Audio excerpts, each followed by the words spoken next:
Buyers obsessed with a bargain. Let's talk about paying $10,000 for the right property, or save $10,000 on the wrong property.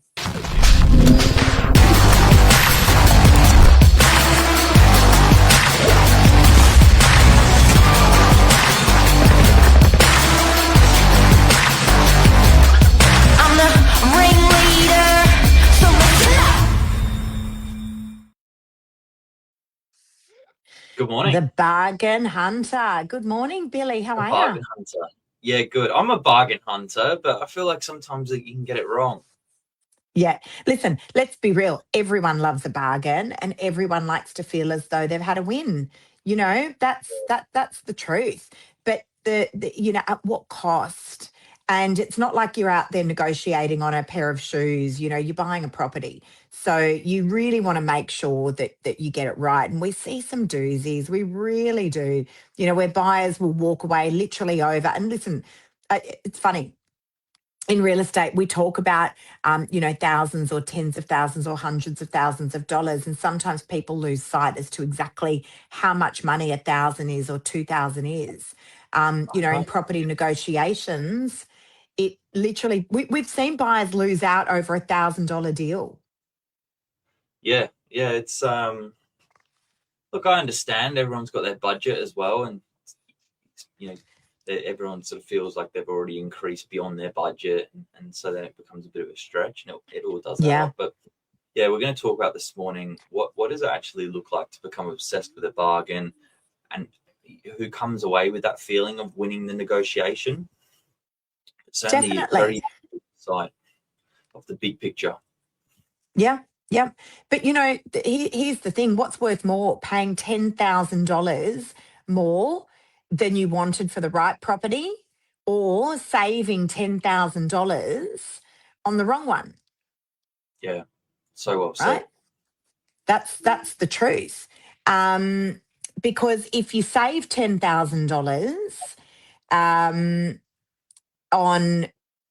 sorry, let me start that again. If you save $10,000 but you buy the wrong property, we haven't really saved anything at all. And I've seen this happen where there's a real thing, guys, called buyer's remorse. And I've dealt with these buyers myself, Billy, where they've purchased a property. It wasn't really the one that they wanted, but that vendor took their offer. And then they've got buyer's remorse. They'll call up after a year and they're like, actually, we've made a mistake. We bought the wrong property. In hindsight, I met a lady actually the other day at an open home on Saturday, and she bought this phenomenal 1-bedroom apartment with this beautiful big terrace. And she's asked me to come and do an appraisal on her property. And when I looked it up on Cotality, I'm like, oh, you haven't even been there for a year. She's like, I know, because the grandson comes over to stay and I don't have a bedroom. And really, I should have bought the 2-bedder. Buyer's remorse. It's a costly exercise. Well, it is, because you then go through these changeover costs and you're sort of back to square one. So it is. But what I really encourage buyers to do when they're looking at negotiating a deal overall is like work out aside from price. Lee Woodward came in and did some great training with us last Tuesday, and he did one of these ones. It was like when the president walks in.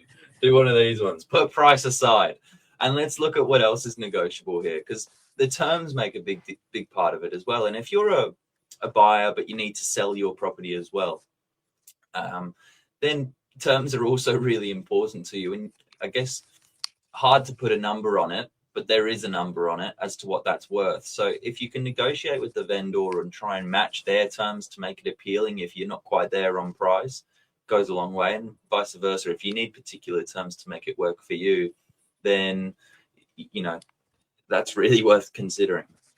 Yeah. And look, I had a situation last Friday, Billy, where a buyer had called me early in the morning and said, look, we've got a budget of X.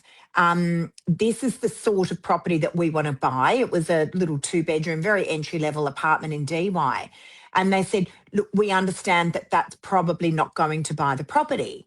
And I said, well, hang on, what are your terms? Because exactly what you just said, Billy.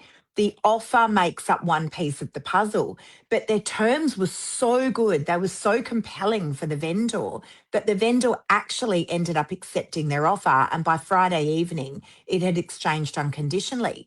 So Yeah. they had offered less than what the vendor was hoping to achieve. However, it was a 2-week settlement and it was unconditional and they could exchange that day. So the terms were so great.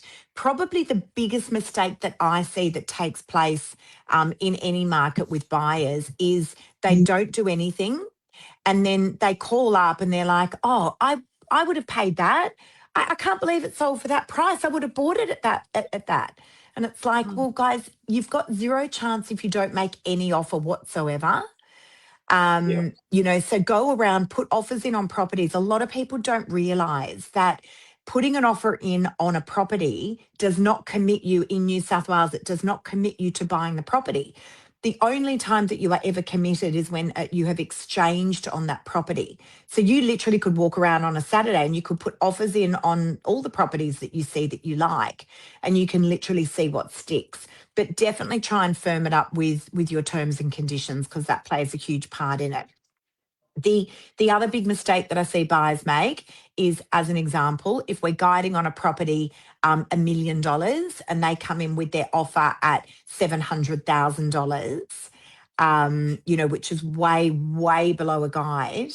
Not only is it going to annoy a real estate agent, but you're also going to offside the vendor because the vendor thinks there's absolutely no sincerity there.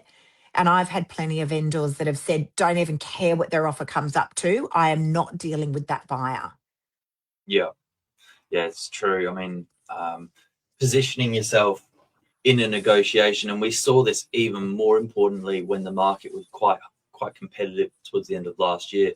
At any one time, there may be a vendor choosing between 2 or 3 offers, and they could be almost identical in price and terms. So positioning yourself as a buyer is really important. I think we've lost a bit of that in the last 6 months just because it Yeah. feels like all the time in the world. It feels like there's no one else in the negotiation, but that can quite quickly change in a private treaty setting. So, yeah, Yeah, really, definitely.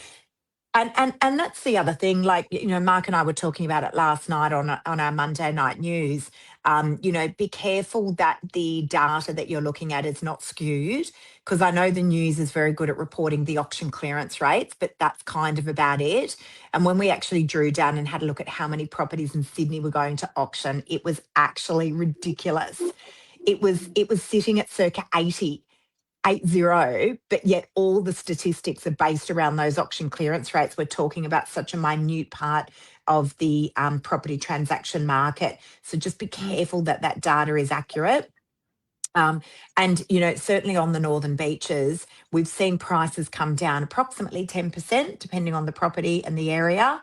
But we're not seeing absolute bargains. Like, you think about it, Billy, that all the transactions that have taken place in our office in the last, let's call it 3 or 4 months since the budget, we have not, literally, there hasn't been one single sale where we've gone, oh my God, that sold so cheaply. yeah. I mean, they've been fair price for both vendor and buyer. I really believe that. Um, and sometimes a buyer feels like they're doing the wrong thing bidding against themselves. But if it's in the pursuit of actually bidding against the vendor, not another buyer, but bidding against the vendor and securing the property, that's the best kind of negotiation you could ask for. I was overhearing a deal put together yesterday, and I think there was about 50,000 between the buyer and the vendor, and slowly the buyer sort of crept up, and I think the vendor came down, sort of meet them halfway. But that's the best negotiation you could ask for. Don't feel like you've overpaid because you're sort of against yourself. When it's in the pursuit of doing a deal, that's where some people can really easily go, you know what? They can come and meet me at my number, and that's a bargain. Or, in this case, I think the deal was struck and it was fair, very fair. Yeah, that's right. No, we are seeing everything is selling at market price at the moment. Certainly there's no records being broken, but there's also no fire sales to be found either, not in our area. I don't know what other areas look like across New South Wales and even across Australia, but the Northern Beaches is quite a resilient market, and we're definitely seeing things are selling at that market price. But the truth is, like, probably one of the biggest tips I can give is just don't let a few thousand, 10,000, whatever it might be, stand in the way of that property purchase if you really, really do want that property. Because people, when they're negotiating, they just think about that moment, and many buyers feel as though they overpaid by that $10,000. But guys, if you amortize out how long you're going to be living in that property for, what is that? Is that going to be 5 years? Is it 10 years? Is it 20 years? The extra $10,000 that you may have paid to secure that property, when you amortize it out, is really not a huge amount of money to get the property that you want, as opposed to buying a property that you just didn't want, but the price was right. And then, you ended up like this lovely lady that I met on Saturday who's got serious buyer's remorse. So, you've got to think about it logically. Again, let's draw back to Mr. Lee Woodward. Often you cannot read the label from inside the jar. Sometimes you've actually got to take yourself out of the jar so you can actually have a good look at really what is going to be crystal clear for you, reading that label from outside the jar. So just take a moment when you're negotiating. We see people get really wound up with it all. And you can close the gap with terms and positioning yourself as the right buyer. So, look, if you want help with that, that's where you need an agent on your side if you've not done this before. We're not here to work against you, here to bring it all together.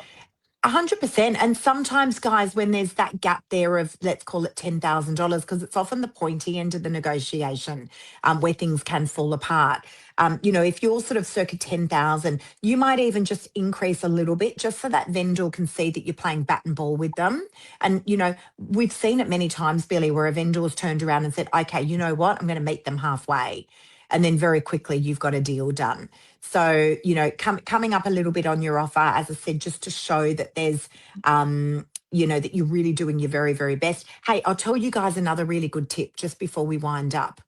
And this has happened plenty of times where a purchaser has actually written a note to a vendor and let them in a little bit about their story. Seriously, there's been times where I've had higher offers on the table and vendors have opted to go with the young family because they love the story that came behind it. That's another really great tip. And that's all in positioning, so if it's a vacant property, you can close the gap by shortening a settlement. There's a couple of weeks less on the mortgage for the vendor. These are all the little tips, I guess, we could give you to making the overall deal work. And you've got to sort of know who you're buying from to do that. So ask the right questions. Yep, definitely. There we go, guys. Hopefully some good little tips for you. Good luck with your property purchase. We're here if you need us. Thank you. See you.